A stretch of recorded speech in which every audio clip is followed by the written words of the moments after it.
কিরে এখনো কাজ করছিস তুই? অফিস শেষ করেও তো শান্তি নেই। অফিসে কাজের চাপ একটু বেশি তো সেই জন্য। তো তুই কি করছিস? চাকরির খোঁজ নিচ্ছিস তো? নিচ্ছি তো, কিন্তু যা অবস্থা চাকরি মনে হচ্ছে সোনার হরিণ, অভিজ্ঞতা ছাড়া পাচ্ছিই না। প্রথমে চাকরি পাওয়া অনেক কঠিন, হাল ছাড়লে চলবে না। সিভি আর লিঙ্কডইন প্রোফাইল দেখছিস তো? হ্যাঁ, কিন্তু হতাশ লাগছে খুব, কিন্তু মনে হচ্ছে সব চেষ্টা ব্যর্থ হচ্ছে। হতাশ হওয়াটা স্বাভাবিক, কিন্তু মনে রাখিস প্রতিটি সাফল্যের পিছনে অনেক ব্যর্থতা থাকে। আমার প্রথম চাকরি পেতে 8 মাস সময় লাগছিল।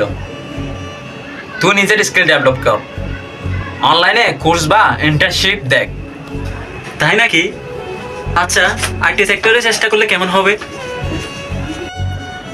অবশ্যই ভালো হবে, আইটির এখন বেশ চাহিদা। তোর তো কোডিং শেখার আগ্রহ ছিল, আগ্রহের বিষয় নিয়ে কাজ করলে আনন্দ পাবি। ঠিক বলছিস, আজ থেকে কোর্স দেখবো। তো তোর অফিসের কি খবর? নতুন প্রজেক্ট চলছে, চাপ আছে। চল আজকে রাতে বাইরে গিয়ে তোর প্রিয় বিরিয়ানিটা আনি, তোর মনটা একটু ফ্রেশ হবে।